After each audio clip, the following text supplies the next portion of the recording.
যেই অভিভাবক বা যেই বাবা তার অধীনস্থের হক আদায় করে নাই, সে যদি জান্নাতি আমল যদি কইরা থাকে, তার জান্নাতে যাওয়ার ক্ষেত্রে তার সন্তান বাধা হয়ে দাঁড়ায় বলবে, রব্বানা ইন্না আতা'না সাদাতানা ওয়া কুবারানা ফাআযাল্লুনা সাবিলা।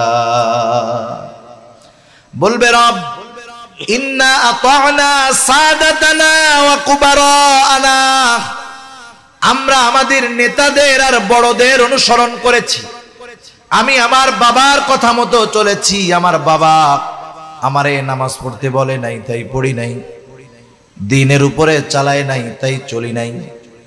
উনি আমার বড়, উনি আমার অভিভাবক, উনি যদি আমারে বলতো আমি চলতাম, তাহলে আজকে যে আমি জাহান্নামী হইলাম এর জন্য তো আমি দায়ী না, আমার অভিভাবক দায়ী। আয় আল্লাহ, তাহলে কি করতে হবে? রব্বানা আতিহিম যিআফাইনি মিনাল আযাবি ওয়ালআনহুম লা'নান কাবীরা। বলবে রব, আতিহিম যিআফাইনি মিনাল আযাব, তার আযাবকে আপনি দ্বিগুণ করে দেন। আমার বাবার, আমার ভাইয়ের, আমার এই অভিভাবকের আযাব আপনি দ্বিগুণ করে দেন। ওয়ালআনহুম লা'নান কাবীরা, তাদের উপরে বড় বড় লানত বর্ষণ করেন। একটু চিন্তা করে দেখেন, দুনিয়াতে যদি কোনো বাবা সন্তানের কারণে দুনিয়ার কারো কাছ থেকে অপমানিত হয়, ওই বাবার কলিজাটা ফেটে যেতে চায়।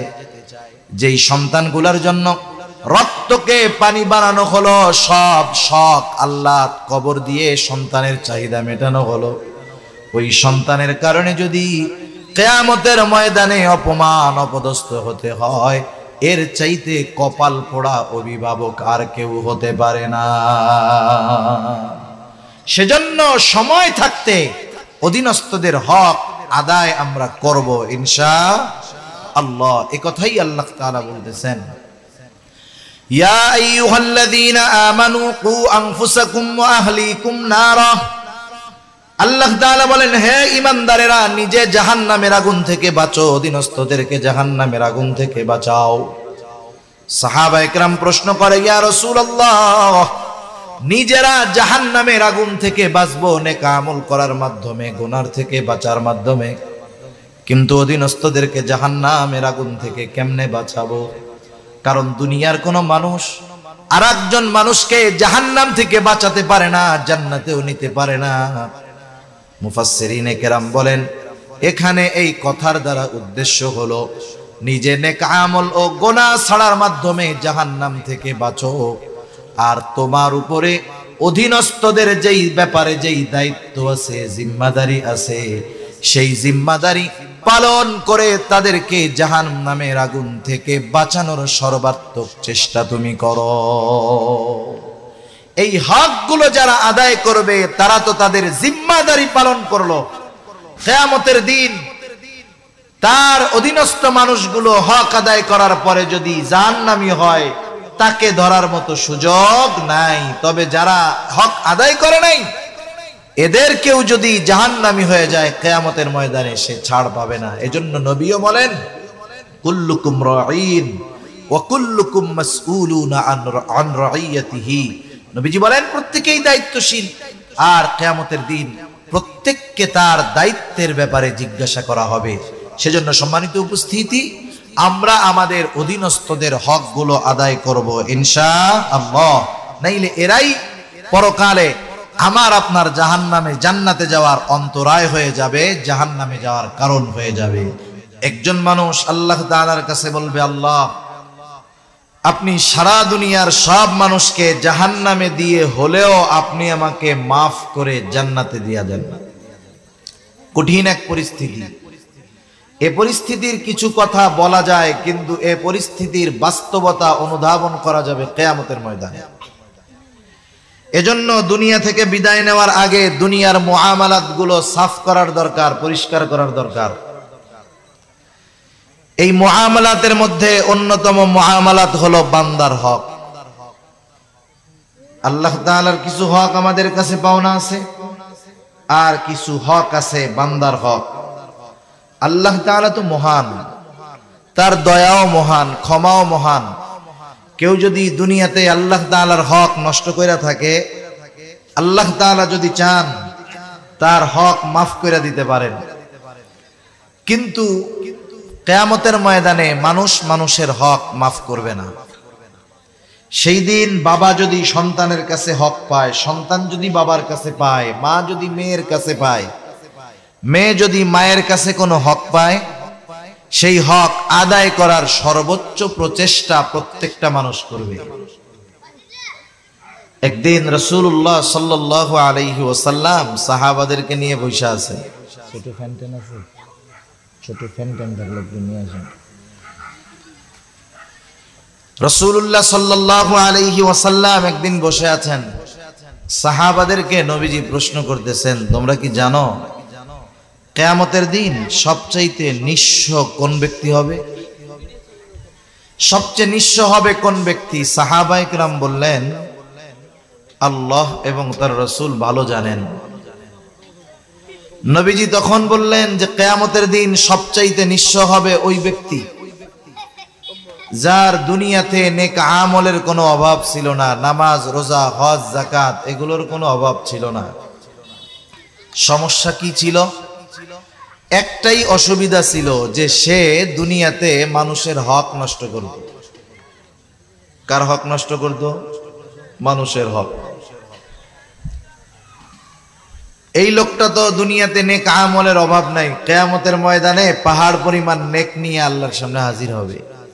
এত নেকি দেখে ও চিন্তা করবে, আজকে আমার জান্নাতে যাওয়া কে ঠেকায়? আল্লাহ তাআলা ওই ব্যক্তিকে জান্নাতে যাওয়ার অনুমতি দেওয়ার পূর্বে ওই ব্যক্তির ব্যাপারে আল্লাহ তাআলার কাছে দুনিয়ার কিছু মাজলুম অভিযোগ দায়ের করবে।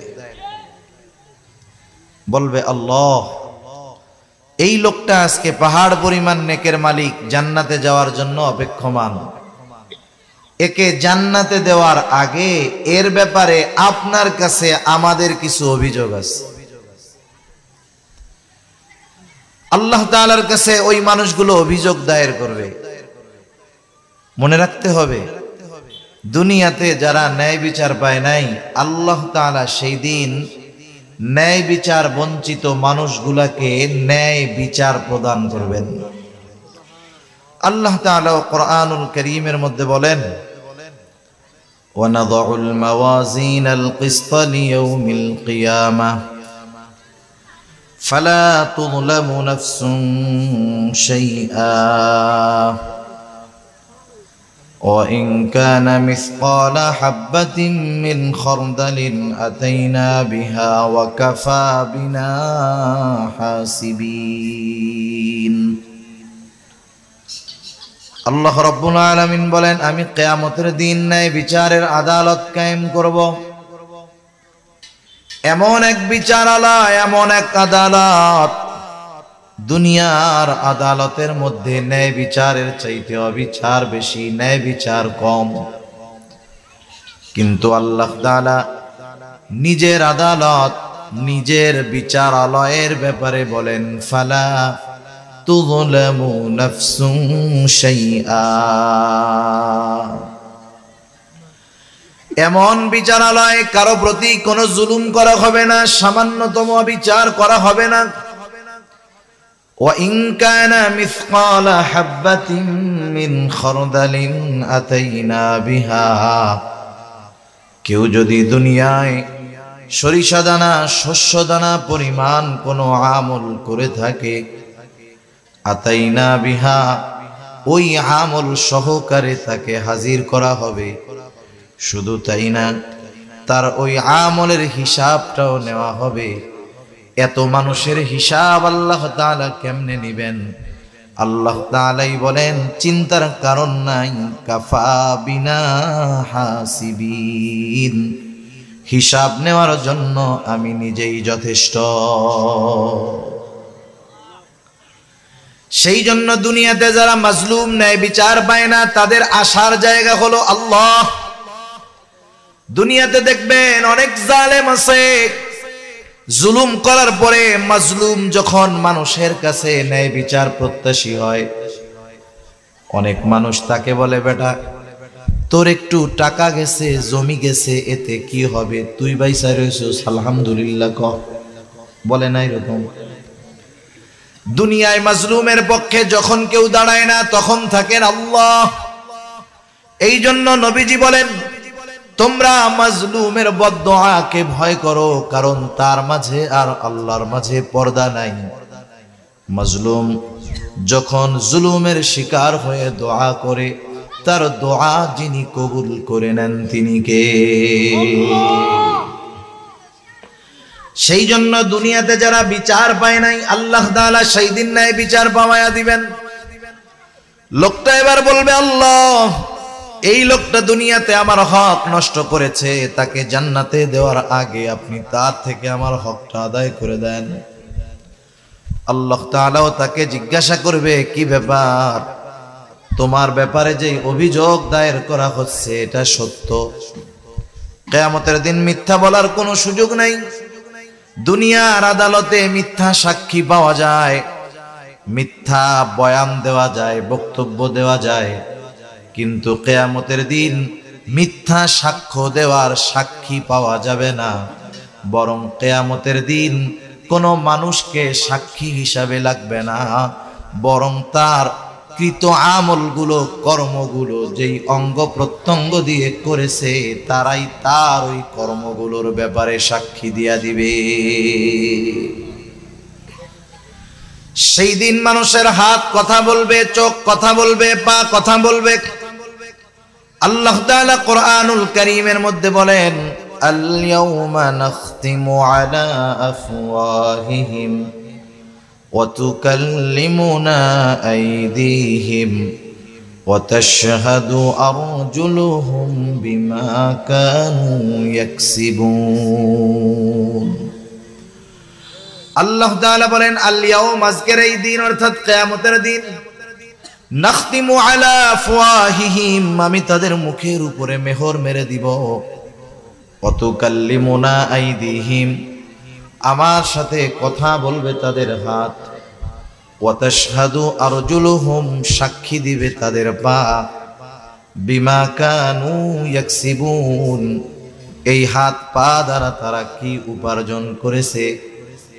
শুধু যে হাত পা সাক্ষী দিবে তা নয়, আল্লাহ তাআলা বলেন, শাহিদা আলাইহিম সামউহুম ওয়া আবসারুহুম ওয়া জুলুদুহুম বিমা কানু ইয়ামালুন। আল্লাহ তাআলা বলেন, সাক্ষী দিবে তাদের কান, সাক্ষী দিবে তাদের চোখ, সাক্ষী দিবে তাদের চামড়া। একটু চিন্তা করেন, একটু ফিকির করেন, খালি কথাগুলা শুনবো আর কানে মজা লাগবে, বিষয়টা কিন্তু এমন নয়। অনেক মানুষ দ্বীনি মাহফিল গুলার মধ্যে আসে এই নিয়ত করে, শুনতে ভালো লাগলে শুনবো, নইলে বাড়ি চলে যাব। বন্ধু বান্ধব মিলে আসে, একজন বলে চল, বাকি কয়জন বলে টাইম নাই, আর একজন বলে চল যাই, একটু বসলাম, ভালো লাগলে শুনবো, নাইলে চলে আসবো, অসুবিধা কি, কেউ তো আর বাইন্দা রাখবো না, বলে কি বলে না? কিন্তু ভাই, কথা শুধু শুনলে হবে না, কথাগুলো নিয়ে চিন্তা করতে হবে। আমি আমার কথা বলতেছি না, কোনো পীর সাহেবের গল্প বলতেছি না, কোনো বানানো কথা বলতেছি না। আমার আপনার হাত পা চোখ কান চামড়া এগুলো যে কথা বলবে, সাক্ষী দিবে, এই কথা আমাদের যিনি জানালেন তিনি কে? কোনো সংশয় সন্দেহের সুযোগ নাই, এগুলো কথা বলবে। এবার নিজের সাথে নিজে মাঝে মধ্যে একটু ওয়াজ করেন। আরে মিয়া, পাগল নিজের সাথে নিজে কথা কয় না, দেখছেন না নিজে নিজে কথা বলে যে? আরে পাগল তো সব জায়গায় বলে নিজের সাথে নিজে কথা। আপনি আমি একটু রাতের বেলা শুয়ে একা একা নিজের সাথে নিজে কথা বলি, নিজে নিজে একটু ফিকির করবো যে এই হাত দিয়ে কত পাপ করেছি, এই পা দিয়ে কত পাপ করতে গিয়েছি, এই চোখ দিয়ে কত গোনা করেছি, এই জবান দিয়ে কত অন্যায় কথা, খারাপ কথা, বকাঝকা দিয়েছি, এই কান দিয়ে কত গোনার জিনিস শুনেছি, একটু হিসাব করেন। এরা তো আল্লাহ তাআলার গোয়েন্দা, যখন কেউ কোনো তদন্তের জন্য ছদ্মবেশে আসামি ধরার জন্য তদন্তে নামে, প্রয়োজনে গাড়ি চালায়, রিক্সা চালায়, ভ্যান চালায়, বাদাম বেচে, মাছ বেচে, কৃষি কাজ করে, চিন্তা করে দেখেন কৃষকের সাথে মিশবে, কৃষক বুঝতে পারবে না গোয়েন্দা। এই হাত পা চোখ কান এগুলো হলো গোয়েন্দা, আমার আপনার কর্মের সাক্ষী। আজকে যতই আমার সাথে মজা নেক না কেন, কিয়ামতের দিন এরাই আমার বিপক্ষে সবচাইতে বড় সাক্ষী হয়ে দাঁড়ায়া যাবে।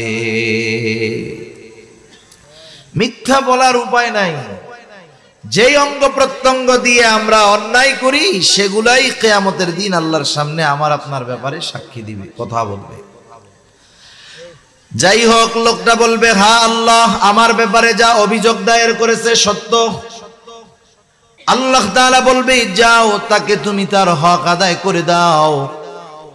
পাহাড় পরিমাণ নেকের মালিক বলবে, আল্লাহ, এ তো দুনিয়া না, দুনিয়া যদি হইতো 1 শতক জমি নিয়েছি, বিনিময়ে 10 শতক দিয়ে দিতাম। এখন আমি জমি পাবো কোথায়, টাকা পাবো কোথায়? এইবার ওই বাদী বলবে, আল্লাহ, এ তো দুনিয়া না, দুনিয়ায় ওর সম্পদ দরকার ছিল, জোর করে অন্যায়ভাবে আমার সম্পদ দখল দিয়েছে। টাকা বাংলাদেশে চলে, সৌদি আরবে গেলে রিয়াল লাগে। এইবার ও বলবে, আল্লাহ, আমার জমির দরকার নাই, টাকার দরকার নাই, ওর তো পাহাড় পরিমাণ নেক আছে, ওর নেকের দ্বারা আমার হকটা আদায় করে দেওয়া হোক। এইবার পাহাড় পরিমাণ নেকের মালিক তার নেকি দিয়া হক আদায় করতে থাকবে। একের পর একজন আসবে, আল্লাহ তাআলার কাছে অভিযোগ করবে, আর পাহাড় পরিমাণ নেকের মালিক নেক দিয়া তাদের হকগুলো আদায় করতে থাকবে। একটা সময় মানুষের হক আদায় করতে করতে পাহাড় পরিমাণ নেকির মালিকের সব নেকি শেষ হয়ে যাবে। এখনো সিরিয়ালে অনেক মানুষ হক পাও না। এইবার ওই লোকটা বলবে, আল্লাহ, হক আদায় করতে করতে সব নেকি শেষ, এখন আমি কি করব? বাদীরা বলবে, আল্লাহ, ওর নেকি নাই, তাতে অসুবিধা নাই, ও আমাদের গোনাগুলো নিয়ে আমাদের হকটা আদায় করে দি। বাকি যত হকদার থাকবে সকলের গোনা তার নেওয়া লাগবে। নবীজি বলেন, এই লোকটার কোনো আমলের অভাব ছিল না। একটা জিনিসের সমস্যা, বান্দার হক নষ্ট করত, এই জন্য তার নেক আমল কাজে আসলো না, হকগুলো অন্যকে, নেকগুলো অন্যকে দিয়ে দেওয়া লাগলো। সেজন্য দুনিয়াতে সবচাইতে জটিল হক হলো বান্দার হক। দুনিয়াতে যদি হক সন্তান মা বাবার কাছে পায়, সন্তানের কাছেও যদি মা বাবা পায়, কিয়ামতের দিন কেউ কারো হক ছেড়ে দিবে না, কেউ ছাড়বে না। কোনো মতে যদি বুঝতে পারে যে আমি এর কাছে একটা হক পাইতাম, কিয়ামতের দিন ওইটা কেমনে আদায় করা যায় সে ব্যবস্থা করে ছাড়বে। এজন্য 1 নাম্বার কথা হলো, কেউ যদি কোনোভাবে আমার আপনার কাছে কোনো হক পায়, দুনিয়ায় থাকতে সেই হক পরিশোধ করার চেষ্টা করব ইনশাআল্লাহ। সেজন্য হক এ দুনিয়াতে মা বাবার কাছে সন্তানও কিন্তু হক পায়। আমরা অনেক সময় বিভিন্ন জায়গায় গেলে অনেক মুরব্বী আইসা হাতে ধরে, বলে, বাবা, আপনি আমার ছেলের বয়সী একটা অনুরোধ করি। বলেন, কি অনুরোধ? বলে, আপনি একটু মা বাবার হকের ব্যাপারে একটু আলোচনা করেন, আমার ছেলেরা এরকম খাইতে দেয় না, পড়তে দেয় না। অনেক অভিযোগ, কিন্তু বাস্তবতা হলো, যেই মা বাবা সন্তানের কাছ থেকে হক বঞ্চিত, সেই মা বাবা কি তার সন্তানের হকগুলো আদায় করেছিল কিনা এটাও কিন্তু জানার দরকার। মা বাবা সন্তানের কাছে হক পায় তখন সন্তান বালেগ হয়। যখন সন্তান বালেগ হওয়ার আগ পর্যন্ত মা বাবা সন্তানকে কাজকর্মের জন্য চাপ দিতে পারবে না। তাহলে প্রথম কথা, সন্তানের কাছে মা বাবা হক পায় তখন সন্তান বালেগ হয় যখন। আর এই সন্তান মা বাবার কাছে অথবা বাবার কাছে হক পায় তখন বাবা বিবাহ করে নাই যখন। বিবাহের পূর্বেই সন্তান তার বাবার কাছে হক প্রাপ্ত হয়ে যায়। একদিন এক লোক হযরত ওমর রাদিয়াল্লাহু তাআলা আনহুর কাছে আসছে। আসার পরে বলতেছে, খলিফাতুল মুসলিমিন, আমার সন্তান আমার হকগুলো আদায় করে না, আমার সাথে খারাপ আচরণ করে। আমি তার কাছে যেই হকগুলো প্রাপ্ত সেই হকগুলো সে আদায় করে না। হযরত ওমর রাদিয়াল্লাহু তাআলা আনহু বললেন, তোমার ছেলেকে আনছো নাকি? বলে, না আনি নাই। আগামী দিন সকাল বেলায়, আগামী দিন তোমার সন্তান সহ আমার কাছে আসবা। লোকটা এবার পরের দিন তার সন্তানকে নিয়ে খলিফাতুল মুসলিমিন হযরত ওমর রাদিয়াল্লাহু তাআলা আনহুর কাছে হাজির। এইবার হযরত ওমর রাদিয়াল্লাহু তাআলা আনহু ছেলেটাকে বলতেছে, কি ব্যাপার, তুমি তোমার বাবার হক আদায় করো না কেন? জবাব দেওয়ার আগে ছেলেটা পাল্টা খলিফাতুল মুসলিমিনকে প্রশ্ন করতেছে, ও খলিফাতুল মুসলিমিন, হক কি শুধু মা বাবা সন্তানের কাছে পায়? সন্তান কি মা বাবার কাছে কোনো হক পায় না? হক কি শুধু মা বাবাই পাবে? সন্তানের কি কোনো হক নাই মা বাবার কাছে? হযরত ওমর রাদিয়াল্লাহু তাআলা আনহু কয়েকটা হকের কথা বলেছেন। ওইগুলা সহ কোরআন হাদিসের আলোকে কয়েকটা হকের কথা আমরা শুনবো, জানবো, আমলে পরিণত করব ইনশাআল্লাহ। আস্তে কোন আরো ইনশাআল্লাহ। যেটি বিয়ে করে না এটি কইছে পোলাপান, যেটির পোলাপান আছে এইগুলা মুখ দিয়ে কথা কয় না, পেছনের মুরব্বীরা কথাই কন না। আপনারা কথা কন না, এই থেকে পোলাপান দুষ্টুমি করে। শুনবো, জানবো, আমল করব ইনশাআল্লাহ। আল্লাহ তৌফিক দান করেন। হযরত ওমর রাদিয়াল্লাহু তাআলা আনহু এক নম্বরে বললেন, পিতার কাছে সন্তানের অন্যতম প্রধান হক হলো একজন নেককার মা। খেয়াল দিয়া শুনে থাকলে জবাব দিবেন। বলেন তো, সন্তান আগে নাকি মা আগে? আগে হলো মা, এরপরে সন্তান। তাকায় দেখেন, খেয়াল করেন, তার মানে বোঝা গেল একজন যখন বিবাহ উপযুক্ত হয়, বিবাহ করে নাই, বিবাহ করলেও সন্তান হবে কি হবে না আল্লাহ তাআলা জানে। অথচ দেখেন ওই অবিবাহিত ছেলেটার উপরে, যুবকটার উপরে একটা হক আইসা বৈশা আছে, একটা নেককার মেয়ে বিবাহ করা। এই জন্য যখন কোনো ব্যক্তি নেককার একটা মেয়ে বিবাহ করে না, শুধু টাকা পয়সা, বংশ আর চেহারা দেখা কায়েত হইয়া যায়। মনে রাখতে হবে, সন্তান হওয়ার আগেই ওই বাবা সন্তানের হক নষ্ট করে। এত জোরে চিল্লাস না, ডর লাগে।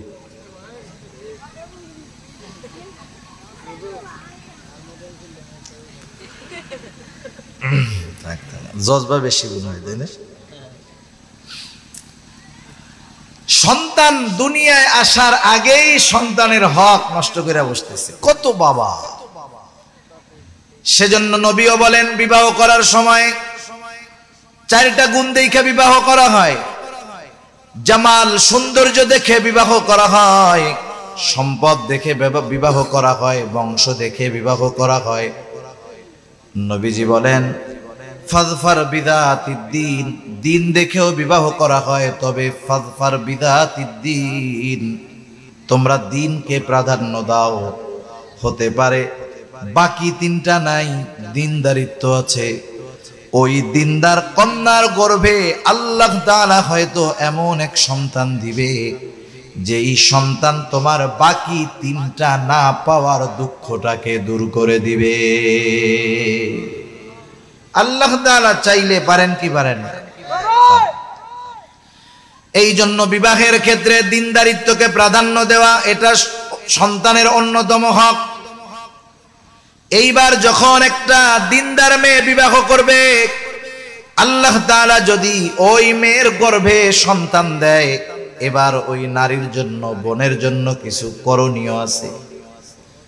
আমাদের দেশে তো দেখা যায় বর্তমান সময় যখন কোনো মেয়ে গর্ভবতী হয়, একেবারে ঘরের মধ্যে বসে তো আর নড়ে না, স্বামীরে বলে বড় একটা মোবাইল ফোন কিনা দাও, এত সময় কেমনে কাটাবো, অথবা টেলিভিশন কিনে দাও, ডিশের লাইন লাগায় দাও, বসে বসে সময় কাটাবো আর দেখবো। মনে রাখবেন, এটা শুধু কোরআন সুন্নাহ বলে না, আধুনিক চিকিৎসা বিজ্ঞানও বলে।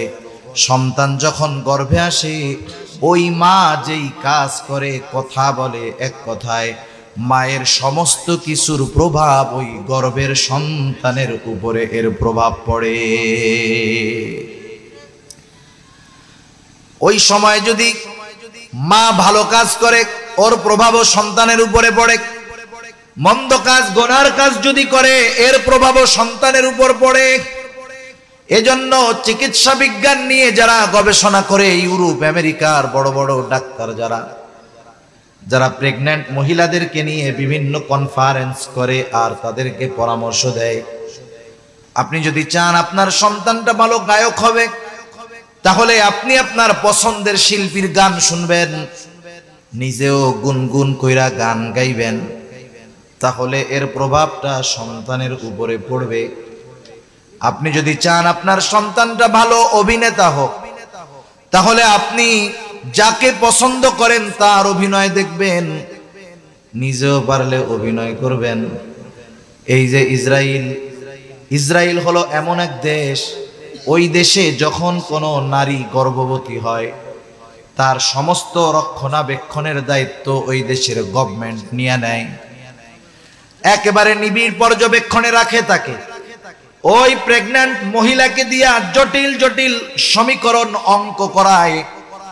ওই মেয়েটা যখন তার মেধা খাটায়, ওই মেধা খাটানোর প্রভাবটা গিয়ে ওই বাচ্চার উপরে পড়ে, যাতে করে বাচ্চাটাও মেধাবী হয়।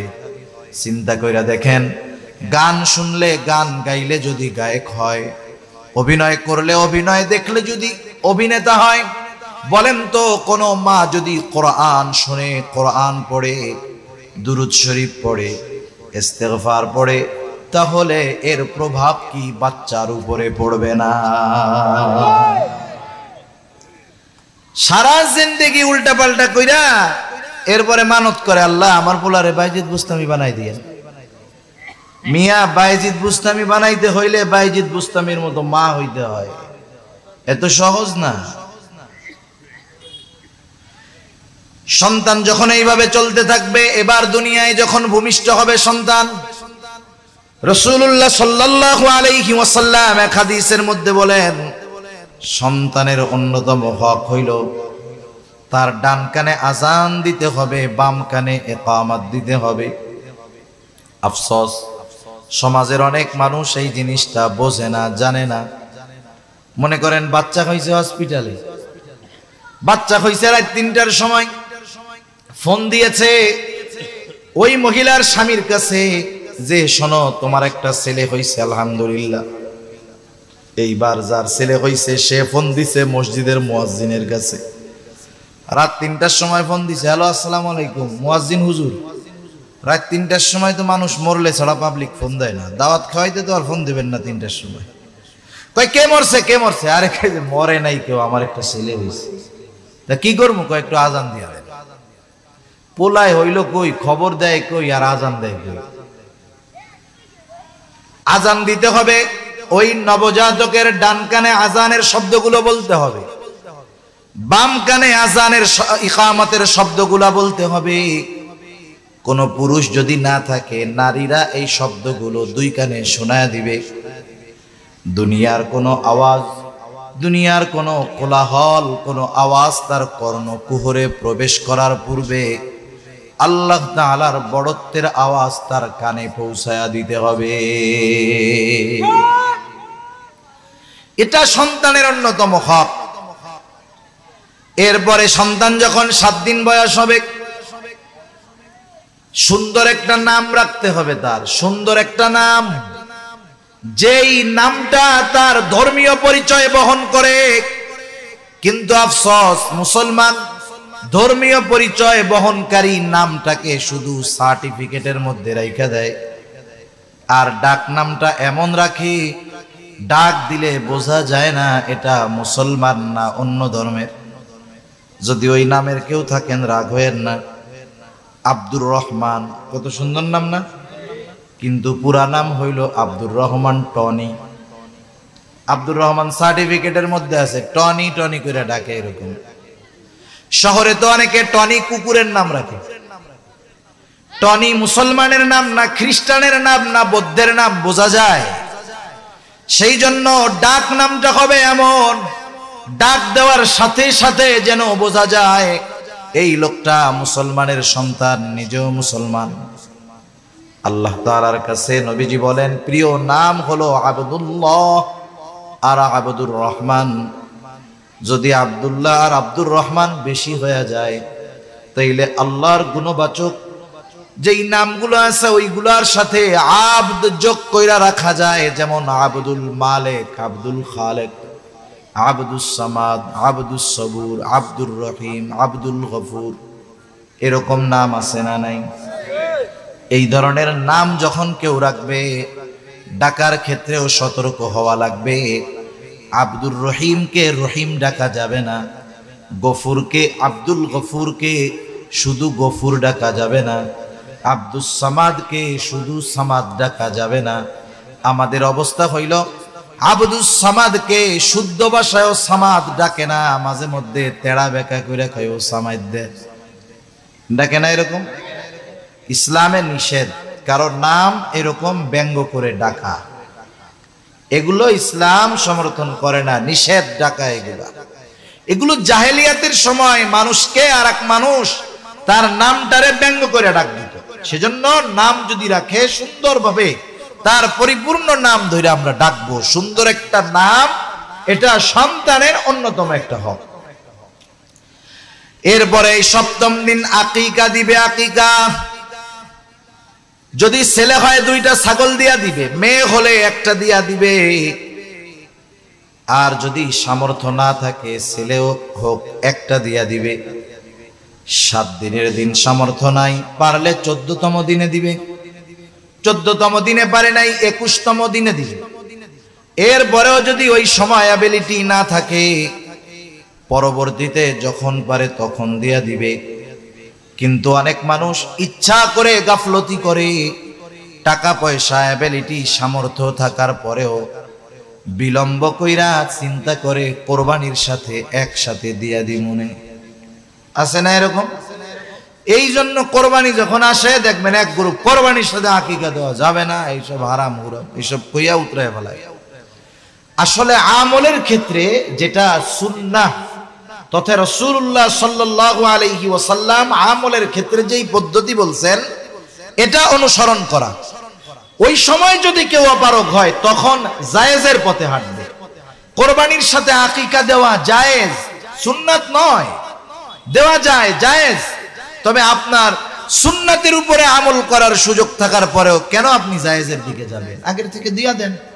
ছেলে হইছে 2টা নাই 1টা দিয়া দেন, হাদিসে আসছে 1টা দিয়েও দেওয়া যাবে। তারপরে তার মাথার চুল মন্ডন কইরা চুলের ওজন সমপরিমাণ স্বর্ণরূপ্য অথবা তার সমপরিমাণ মূল্য সদকা করে দিতে হবে। এরপরে ছেলেটা যখন আস্তে আস্তে একটু বড় হবে, মুখ দিয়ে কথার বুলি ফোটা শিখবে, ABCD হাট্টিমা ডিম টিম ঘোড়ার ডিম না শিখাইয়া সর্বপ্রথম তাকে তাওহীদের শিক্ষাটা দিতে হবে। শব্দ যখন শিখবে তখন আগে আল্লাহর নাম শিখাইতে হবে। আচ্ছা, পোলাপান যখন কান্না করে মাঝে মধ্যে ইচ্ছা করে না, কান্দতে কান্দতে ব্যাব ব্যাব করে বসে, ওই আব্বা কয় কি দেখো দেখো দেখো আমার পোলা আমার আব্বা আব্বা করে ডাকছে, বলে না এরকম? খুশির ঠেলায় আব্বা আব্বা করে ডাকতেছে। একটু চিন্তা করেন, পোলাপান একটু আব্বা আব্বা করে ডাকলে ওই সওয়াব গুলো মা বাবার আমল নামায় যোগ হয়ে যায়। সুবহানাল্লাহ। সেই জন্য সন্তানটা যখন বড় হবে আল্লাহর নাম শিখাবেন।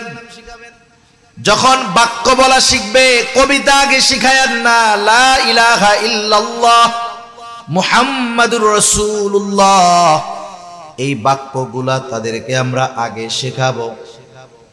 এরপরে হযরত ওমরও বলেন, যখন ওই বাচ্চাটা বড় হবে শিক্ষা গ্রহণ করার মতো বয়স হবে, তখন ওই বাচ্চাকে কোরআনের শিক্ষায় শিক্ষিত করবে। এটাও সন্তানের অন্যতম হক, সন্তানকে দ্বীনি শিক্ষায় শিক্ষিত করা। রাসূলুল্লাহ সাল্লাল্লাহু আলাইহি ওয়াসাল্লাম জানায় দেন, তালাবুল ইলমি ফরিদাতুন আলা কুল্লি মুসলিম। দ্বীনি ইলম শিক্ষা করা প্রত্যেক মুসলমান নরনারীর উপরে ফরজ, কিন্তু অভিভাবকের জন্য অধীনস্থদেরকে দ্বীন শেখানো ফরজ।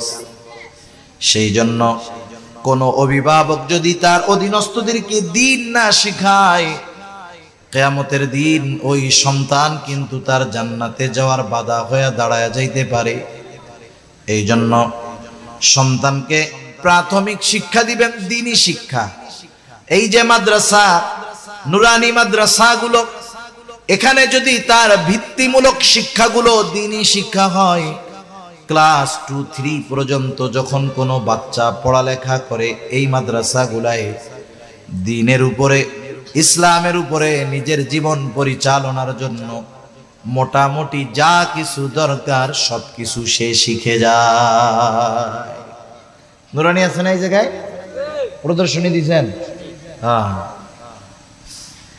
বাচ্চাদের এই নুরানি মাদ্রাসায় যারা পড়ে, এই জায়গায় অনেক নামাজি আছে, দাঁড়াইয়া যদি কই কোন তো জানাজার 4 নাম্বার তাকবীর দেওয়ার আগে কোন দোয়াটা পড়ে, বলবে হুজুর আমার ডায়াবেটিস, আসতেছি একটু পরে, একেবারে কোনাকুনি দৌড় দিয়া বাড়িতে পারবে। অথচ এই নাবালক বাচ্চা, ওর উপরে কোনো কিছু ফরজ হয় নাই, ও এখনো ঘুমের মধ্যে প্রস্তাব করে দেয়। ক্লাস 2-3 এই বাচ্চাগুলো দেখবেন সুন্দর মতো শোনায়া দেবে, আল্লাহুম্মা গফিরলি হাইয়িনা ওয়া মাইয়িতিনা ওয়া শাহিদিনা ওয়া গায়িবিনা, সুন্দর মতো শোনায়া দিবে। এই সন্তানটাকে এরপরে যখন আপনি স্কুলে দিবেন, মনে চাইলো স্কুলে দিছেন, 4-5 পড়ায় স্কুলে দিছেন, ইঞ্জিনিয়ার হোক, ডাক্তার হোক, উকিল হোক, ব্যারিস্টার হোক, ল নিয়ে পড়াশোনা করুক, ম্যাজিস্ট্রেট হোক, বিসিএস ক্যাডার হোক, বড় রাজনৈতিক নেতা হোক, মনে রাখবেন আরবিতে একটা উসুল আছে, একটা প্রবাদ আছে, কুল্লু শাইইন ইয়ারজিউ ইলা আসলিহি, প্রত্যেকটা জিনিস তার মূলের দিকে ফিরে আসে।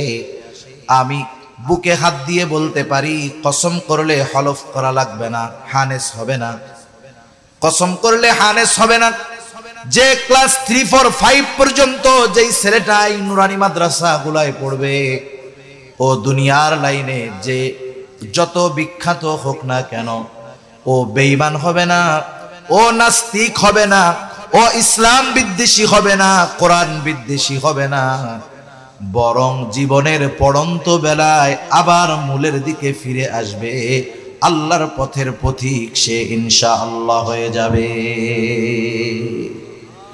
সেজন্য সন্তানদেরকে প্রাথমিক শিক্ষা দিতে হবে দ্বীনি শিক্ষা। একটা সময় তো আমরাও ছোটবেলায় মক্তবে পড়ছি, স্কুল শুরু হইতো 10টায়। আলহামদুলিল্লাহ নোয়াখালীর মানুষ, নোয়াখালী আইসা ওয়াজ করা লাগতেছে আমাদের, অথচ গোটা বাংলাদেশের মধ্যে দ্বীন প্রচারের ক্ষেত্রে নোয়াখালীর হুজুরদের অনেক অবদান। মুন্সি সাহেব কইতো তখন, মুন্সি মুন্সি মুন্সি কয়া অনেকে বকা দেয়, আরে মুন্সি মানে হইল শিক্ষিত মানুষ। মুন্সি মানে কি? শিক্ষিত মানুষ। এই নোয়াখালীর মুন্সিরা বিভিন্ন এলাকায় মাদ্রাসা মসজিদে মক্তবে পড়াইত। অনেক মানুষ পরিবার নিয়ে, এলাকা ছাইরা পরিবার নিয়ে দ্বীনের মহব্বতে হিজরত করে চলে গেছে, দ্বীন শিখাইছে মানুষদেরকে। মক্তবে পড়াইতো এই নোয়াখালীর মুন্সিরা। আমিও পড়ছি নোয়াখালীর হুজুরের কাছে, নোয়াখালীর এক কারি সাহেব হুজুরের কাছ থেকে পড়ছি আমরা। তা তখন তো মক্তব ছিল, মোটামুটি দ্বীনের সব বিষয়গুলো মক্তব থেকেই আমরা শিখছি। কিন্তু এক সময় মক্তব নিয়ে গভীর ষড়যন্ত্র, মক্তবকে ধ্বংস করার জন্য চলে আসলো কিন্ডারগার্টেন। আপনারা জানেন কি জানেন না এ কথা আমার জানা নাই। কিন্ডারগার্টেন গুলো এদেশে আসছে এনজিওদের হাত ধইরা। প্রথম এনজিওদের তত্ত্বাবধানে সব কিন্ডারগার্টেন গুলো পরিচালিত হইতো। এরপরে মুসলমান আস্তে আস্তে আকৃষ্ট হইল। প্রাইমারি স্কুলে যাইতাম 10টার সময়, কিন্তু কিন্ডারগার্টেন চালু হইল সকাল 6টার সময়। দুনিয়ালোভী মা বাবারা সন্তানদেরকে একটু ইংরেজি শেখানোর জন্য যখন ওই সন্তানগুলাকে ফজরের পরে উঠায়া কিন্ডারগার্টেনে পাঠানো শুরু করলো, দেখা গেল মক্তবগুলো নিষ্প্রাণ, মক্তবে ছাত্রছাত্রী নাই। ওলামায়ে কেরাম চিন্তা করলেন কি করা যায়। আপনাদের এই নোয়াখালীর সন্তান কারি বেলায়েত রহমাতুল্লাহি আলাইহি সিস্টেম আবিষ্কার করলেন। কিছু কিছু সময় আছে সিস্টেম পাল্টায় ফেলানো যায় না, কিন্তু তার বিকল্পটা আনা যায়। তিনি এমন এক বিকল্প পদ্ধতি আনলেন, নাম দিলেন নুরানি পদ্ধতি। যেই শিক্ষার মধ্যে দুনিয়ার শিক্ষাটাও আছে, নুরানিতে নূর তথা কোরআনের শিক্ষাটাও আছে। এই জন্য একটা ছেলে একটা মেয়ে যখন এই নুরানি মক্তবে পড়ে, এখানে যখন পড়ে দুনিয়ার লাইনের ইংরেজি বাংলা যেমন শিখে, কোরআনের শিক্ষাটাও শিখে। উনি চিন্তা কইরা এই নুরানি পদ্ধতি আবিষ্কার করলেন। ওনাদের এই ত্যাগের মেহনতের ফসল হইল এই নুরানি মাদ্রাসাগুলা। সেজন্য সন্তানদের যা বানাইতে মন চায় বানাইয়েন, কিন্তু ভিত্তিমূলক শিক্ষাটা ঈমানি শিক্ষা দিয়েন। যদি না দিয়া থাকেন তাইলে বৃদ্ধাশ্রমে 2-3টা সিট আপনার লাগা বরাদ্দ দিয়ে রাখেন। কথা বুঝেন নাই? এরপরে সন্তানের যখন 7 বছর বয়স হবে, নবীজি বলেন 7 বছর বয়স হইলে নামাজের জন্য তাকিদ দাও। 10 বছর বয়স যখন হবে, নামাজ না পড়লে প্রহার করো, বিছানাটা আলাদা করে দাও। বুঝে থাকলে জবাব দিবেন। আপনি যদি কাউকে কোনো কাজের আদেশ করতে চান, হঠাৎ করে কি আদেশ করা যাবে নাকি ওই কাজটা তাকে আগে শেখাতে হবে? তার মানে 7 বছরে যদি নামাজের আদেশ দিতে হয়, 2 বছর আগের থেকে নামাজ শেখাইতে হবে। বাসা বাড়িতে যেটা কঠিন, এই নুরানি মাদ্রাসায় সহজ। এই 3-4-5 বছরের বাচ্চা, আরে ভাই 2 রাকাত নামাজে 60টা মাসালা, এটা যদি আমারে বলে আমি হইতে পারমু। কিন্তু এই ছোট বাচ্চাটা 2 রাকাত নামাজের 60টা মাসালা সুন্দরভাবে ধারাবাহিকভাবে একের পর এক বইলা যাবে। বয়স মাত্র 5 বছর। ওর নামাজ পড়ার ভাব দেখা অনেক সময় আমাদের মতো মানুষেরও লজ্জা লাগে। কত সুন্দর একাগ্রতার সাথে নামাজ পড়ে। শিখলো কোথায়? এই মাদ্রাসা থেকে। সেই জন্য ছোট বাচ্চারা যারা আছে 5-6 বছর বয়স থেকে মসজিদে নিয়ে যাওয়ায় অভ্যস্ত হইতে হবে। আবার 3 বছরের ধরে নিয়ে যায় না, তাহলে আবার বিপদ। প্রস্রাব পায়খানা করে দিলে ঝামেলা। 5-6 বছর বয়স যখন নামাজের জন্য মসজিদে নিয়ে যাবেন, ছোট বাচ্চা মাঝে মধ্যে একটু দুষ্টুমি করতে পারে, অসুবিধা নেই, বিরক্ত হওয়া যাবে না। যদি ধমক দিয়া ওই 6-7 বছরের বাচ্চাটাকে মসজিদ থেকে এখন বাইর করে দেন, ওর যখন 16 বছর বয়স হবে, ধমক দিয়া বাইর করে দিছিলেন, 16 বছর বয়সে 2 পা ধরেও তাকে মসজিদে নিতে পারবেন না। সেজন্য আগে থেকে মসজিদের সাথে সম্পর্ক গড়তে হবে, সম্পর্ক গড়াইতে হবে। সম্পর্ক যদি মসজিদের সাথে গড়ে যায়, মসজিদের সাথে যদি মুহাব্বত গড়ে যায়, তাহলে এইটা বেনামাজি হবে না, পাক্কা নামাজি হবে ইনশাআল্লাহ। বেশি কষ্ট আর দিব না, কয়েক মিনিটের মধ্যে শেষ। এরপরে সন্তান যখন বালেগ হবে, বালেগ হওয়ার পরে অভিভাবকের দায়িত্ব হলো সন্তানকে বিবাহ দিয়ে দেওয়া। একটা ছেলে অথবা মেয়ে যখন বালেগ হয়, বিবাহ করা তাদের দায়িত্ব না, বিবাহ দেওয়া অভিভাবকের দায়িত্ব। আল্লাহ তাআলা কোরআনুল কারীমের মধ্যে বলেন, ওয়ানকিহুল আয়ামা মিনকুম ওয়াস-সালিহিনা মিন ইবাদিকুম ওয়া ইমাইকুম ইন ইয়াকুনু ফুকারা ইউগনিহিমুল্লাহ। আল্লাহ তাআলা বলেন, তোমাদের অধীনস্থ বিবাহ উপযুক্ত যারা আছে তাদেরকে তোমরা বিবাহ দিয়ে দাও। ইয়াকুনু ফুকারা ইউগনিহিমুল্লাহ, যদি তারা দরিদ্র হয় তাদেরকে ধনী বানায়া দিবেন কে? তবে মুফাসসিরিনে কেরাম বলেন শর্ত আছে, শর্ত বিবাহ দিতে হবে, বিবাহটা কিন্তু ইবাদত। ইবাদত আমরা বিবাহটাকে মনে করি এটা একটা সামাজিক কর্ম, কিন্তু বিবাহ ইবাদত। বলেন তো, ইবাদত সুন্নাত হোক আর নফল হোক আর ফরজ হোক, প্রত্যেকটা ইবাদতে নবীজির দেখানো পদ্ধতি আছে না নাই? সেই জন্য ছেলে হোক আর মেয়ে হোক, বিবাহটা দিতে হবে সুন্নাতি পদ্ধতিতে। যদি ওই বিবাহটা ইবাদত হিসাবে পরিগণিত করা যায়, ওই ছেলেটাও যদি দরিদ্র হয় তাকে আল্লাহ ধনী বানায়া দিবে। কিন্তু ছেলেরে বিবাহ দিতে গিয়া অনেক বাপ মনে করে এটা তো আমার বড় বিজনেস, ছেলেকে এত কষ্ট করে লেখাপড়া শিখাইলাম, বিদেশ পাঠাইলাম, আর বিয়ার মাইয়া এমনিই ছেলের সাথে বিবাহ দিব, এটা হয়? এবার ডিমান্ড করতেছে এই টাকা দিতে হবে, ওই দিতে হবে, ঘর সাজায় দিতে হবে, ফ্রিজ নাই এইটা দিতে হবে। আছে না এরকম কিছু লোক? এরকম কিছু লোক আছে সন্তানকে বিক্রয় করে। যৌতুক এটা হারাম। যৌতুক কি? হারাম। এজন্য বিবাহ দেওয়ার ক্ষেত্রে বেশি ব্যয় করলেই যে বিবাহ ভালো হয় তা না। দেখেন না, কোটি কোটি টাকা কাবিন লেখে, হাজার হাজার মিডিয়া নিয়ে বিবাহ করে, 1 বছরের মাথায় সব ফুরুত। দেখেন না আপনারা, যখন কোন মিডিয়া কর্মী বিবাহ করে, আমাদের সাংবাদিক নামের কিছু সাংঘাতিক একেবারে মাসের পর মাস বছর ধইরা পড়া থাকে যে উনি কি করলেন, উনি কি পড়লেন, বিবাহের সময় উনি কি বললেন। কিছু সাংবাদিক নামের সাংঘাতিক লোক, এরা হলো দেশের দুশ্মন।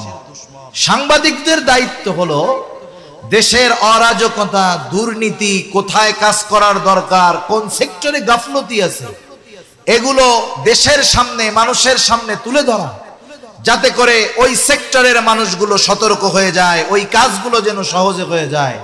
কিন্তু ওনারা ওইসবের মধ্যে নাই। ওনারা আছে কোন নায়ক 3 বিয়ে করলো, কোন নায়কের বিবাহ ছাড়া ছেলে মেয়ে হয়ে গেল, কোন নায়ক বিয়ে করলো, এই অনুষ্ঠান করলো, জাকজমক এই করলো সেই করলো, এগুলা খবর করে করে একবারে পত্রিকা ভরে রাখে।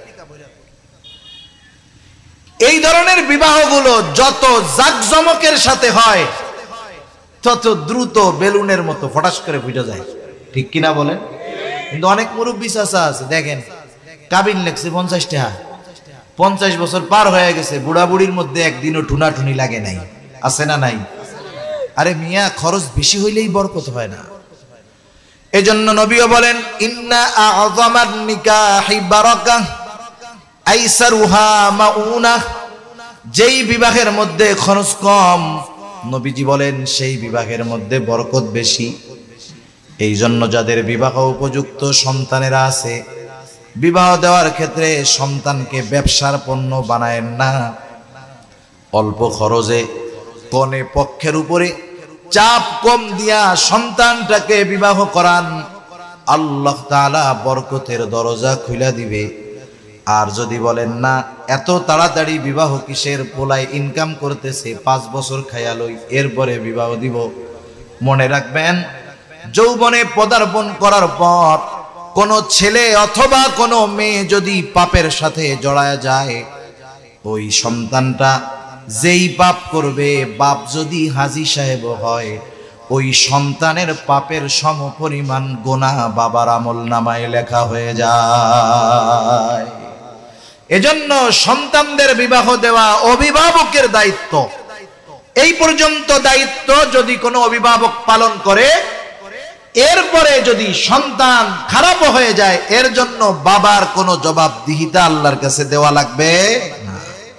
কিন্তু আল্লাহ না করুক, হকগুলো আদায় করলো না, সন্তান জাহান্নামী হইল, বাপ নেককার, কিয়ামতের দিন সন্তান ওই বাবার জান্নাতে যাওয়ার বিপক্ষে ভেটু দিয়ে দিবে। দেখুন না, জাতীয় সংঘে যখন কোনো বিল উত্থাপন হয়, সুপার পাওয়ার যেই দেশগুলো আছে, একজনও যদি বলে আমি এই প্রস্তাবের পক্ষে নাই, বাকি 4-5 জনের মত কোনো দাম, ভেটু দিয়া দিবে। ভেটু কি বলবে সেই দিন? যেই অভিভাবক বা যেই বাবা তার অধীনস্থের হক আদায় করে নাই, সে যদি জান্নাতি আমল যদি কইরা থাকে, তার জান্নাতে যাওয়ার ক্ষেত্রে তার সন্তান বাধা হয়ে দাঁড়ায় বলবে রব্বানা ইন্না আতা'না সাদাতানা ওয়া কুবারানা ফাআযাল্লুনা আস-সাবিলা। বলবে রব ইন্না আতা'না সাদাতানা ওয়া কুবারানা, আমরা আমাদের নেতাদের আর বড়দের অনুসরণ করেছি, আমি আমার বাবার কথা মতো চলেছি, আমার বাবা আমারে নামাজ পড়তে বলে নাই তাই পড়ি নাই, দ্বীনের উপরে চালায় নাই তাই চলি নাই। উনি আমার বড়, উনি আমার অভিভাবক, উনি যদি আমারে বলতো আমি চলতাম, তাহলে আজকে যে আমি জাহান্নামী হইলাম এর জন্য তো আমি দায়ী না, আমার অভিভাবক দায়ী। আয় আল্লাহ, তাহলে কি করতে হবে? রব্বানা আতিহিম দি'ফাইনি মিনাল আযাবি ওয়ালআনহুম লা'নান কাবীরা। বলবে রব আতিহিম দি'ফাইনি মিনাল আযাব, তার আযাবকে আপনি দ্বিগুণ করে দেন। আমার বাবার, আমার ভাইয়ের, আমার এই অভিভাবকের আযাব আপনি দ্বিগুণ করে দেন। ওয়ালআনহুম লা'নান কাবীরা, তাদের উপরে বড় বড় লানত বর্ষণ করেন। একটু চিন্তা করে দেখেন, দুনিয়াতে যদি কোনো বাবা সন্তানের কারণে দুনিয়ার কারো কাছ থেকে অপমানিত হয়, ওই বাবার কলিজাটা ফেটে যেতে চায়। যেই সন্তানগুলোর জন্য রক্তকে পানি বানানো হলো, সব শখ আল্লাহ কবর দিয়ে সন্তানের চাহিদা মেটানো হলো, ওই সন্তানের কারণে যদি কিয়ামতের ময়দানে অপমান অপদস্থ হতে হয়, এর চাইতে কপাল পোড়া অভিভাবক আর কেউ হতে পারে না। সেজন্য সময় থাকতে অধীনস্থদের হক আদায় আমরা করব ইনশাআল্লাহ। এই কথাই আল্লাহ তাআলা বলতেছেন, ইয়া আইয়ুহাল্লাযীনা আমানু কু আনফুসাকুম ওয়া আহলিকুম নারা। আল্লাহ তাআলা বলেন, হে ঈমানদারেরা, নিজে জাহান্নামের আগুন থেকে বাঁচো, অধীনস্থদেরকে জাহান্নামের আগুন থেকে বাঁচাও। সাহাবায়ে কেরাম প্রশ্ন করে, ইয়া রাসূলুল্লাহ, নিজেরা জাহান্নামের আগুন থেকে বাঁচবো নেক আমল করার মাধ্যমে, গুনার থেকে বাঁচার মাধ্যমে, কিন্তু অধীনস্থদেরকে জাহান্নামের আগুন থেকে কেমনে বাঁচাবো? কারণ দুনিয়ার কোনো মানুষ আরেকজন মানুষকে জাহান্নাম থেকে বাঁচাতে পারে না, জান্নাতেও নিতে পারে না। মুফাসসিরিনে কেরাম বলেন, এখানে এই কথার দ্বারা উদ্দেশ্য হলো নিজে নেক আমল ও গুনাহ ছাড়ার মাধ্যমে জাহান্নাম থেকে বাঁচো, আর তোমার উপরে অধীনস্থদের যেই ব্যাপারে যেই দায়িত্ব আছে, জিম্মাদারি আছে, সেই জিম্মাদারি পালন করে তাদেরকে জাহান্নামের আগুন থেকে বাঁচানোর সর্বাত্মক চেষ্টা তুমি করো। এই হকগুলো যারা আদায় করবে তারা তো তাদের জিম্মাদারি পালন করলো। কিয়ামতের দিন তার অধীনস্থ মানুষগুলো হক আদায় করার পরে যদি জাহান্নামী হয়, তাকে ধরার মতো সুযোগ নাই। তবে যারা হক আদায় করে নাই, এদের কেউ যদি জাহান্নামী হয়ে যায়, কিয়ামতের ময়দানে সে ছাড় পাবে না। এজন্য নবীও বলেন, কুল্লুকুম রাঈন ওয়া কুল্লুকুম মাসউলুনা আন রাইয়াতিহি। নবীজি বলেন, প্রত্যেকেই দায়িত্বশীল, আর কিয়ামতের দিন প্রত্যেককে তার দায়িত্বের ব্যাপারে জিজ্ঞাসা করা হবে। সেজন্য সম্মানিত উপস্থিতি, আমরা আমাদের অধীনস্থদের হকগুলো আদায় করব ইনশাআল্লাহ। নাইলে এরাই পরকালে আমার আপনার জাহান্নামে জান্নাতে যাওয়ার অন্তরায় হয়ে যাবে, জাহান্নামে যাওয়ার কারণ হয়ে যাবে। আল্লাহ সুবহানাহু ওয়া তাআলা আমাদের সবাইকে কথাগুলো বুঝবার, আমল করবার তৌফিক দান করুন। সকলে বলি আমিন, আরো জোরে বলি আমিন।